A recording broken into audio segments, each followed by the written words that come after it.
वो कहीं से पक्की इंफॉर्मेशन उनको मिलती है, टिप, उसके बाद वो अटैक करते हैं। तो ये वो कर रहे हैं। CIA स्टेशन तबाह हो गया है। इराक में भी ईरान ने अमेरिकी लॉजिस्टिक कंपनी है ब्राउन एंड रूट, उसके ऊपर हमला किया है। वहां बड़े पैमाने पर आग लगी हुई है, बहुत नुकसान हुआ उनका। और इसके अलावा ब्लूमबर्ग के मुताबिक $300 मिलियन मालियत का रडार सिस्टम है खलीज के अंदर, वो भी तबाह हो गया है।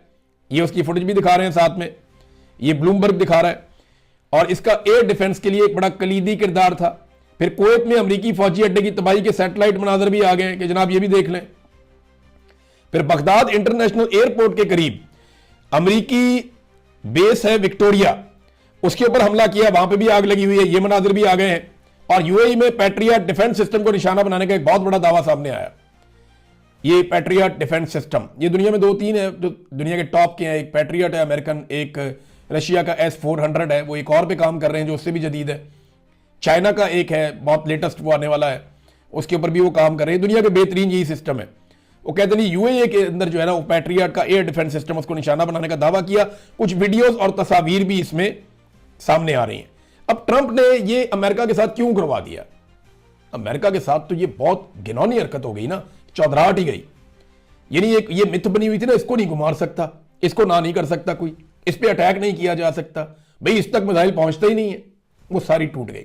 भाई इसके अड्डे नहीं तबाह हो सकते, भाई इसके बहरी जहाज जो है ना वो नाकाबिल तस्खीर है, वो जहां चले जाए ये हो जाता है। डोनाल्ड ट्रंप ने ट्वीट किया, हमारा जा रहा है अब्राहम लिंकन, वो ये कर देगा वो कर देगा, वो नस गया पीछे दूर, वो रेंज से बाहर निकल जाता है कि हमने नहीं आना यहां पे। अब ईरान कह रहा है आओ ना यहां पे खुशबू लगा के इसमें आबनाए हुर्मुज़ में, वो नहीं आ रहे, उधर नहीं आ रहे। हो सकता है फ्यूचर में आए ईरान को बहुत बुरी तरह तबाह करने के बाद, लेकिन फिलहाल सूरत हाल यह कि अमेरिका की मिथ टूटी है। जो ईरान से इतनी मार खा रहा है, अगर खुदा ना खास्ता कल को चाइना के साथ लड़ पड़ता है या रशिया के साथ लड़ पड़ता है तो क्या होगा इसके साथ? यह है सोचने वाली बात, अमेरिका के लिए भी, अमेरिकन के लिए भी। अब सालसी की कोशिशें हो रही है किसी तरह जो है वो अमन कायम किया जाए। इसमें जो लोग अभी तक इंपॉर्टेंट रोल प्ले कर रहे हैं मैं आपको बता देता हूं। एक तो इसमें चाइना का बड़ा इंपॉर्टेंट रोल है, उन्होंने सारे मुल्कों से राब्ता किया है, ईरान से भी राब्ता किया है, और इसमें रूस का भी किरदार है।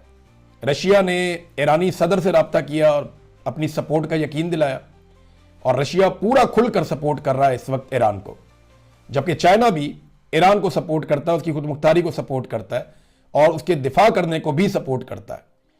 फिर 1-2 यूरोपीय ममालिक हैं वो भी इस मामले के अंदर अपना रोल प्ले कर रहे हैं। सऊदी अरब बहुत कोशिश कर रहा है। ये देखे, अगर मैं कहूं सबसे ज्यादा कोशिश कौन कर रहा है तो वो सऊदी अरब कर रहा है। उन्होंने ईरान के साथ लगातार राब्ते किए और बैकडोर चैनल्स उन्होंने रखे हुए हैं। वो पूरी कोशिश कर रहे हैं कि अमेरिका और ईरान को किसी तरह से जंग बंदी के ऊपर कायल करें।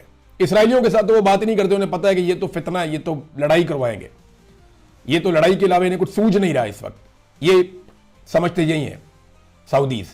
तो वो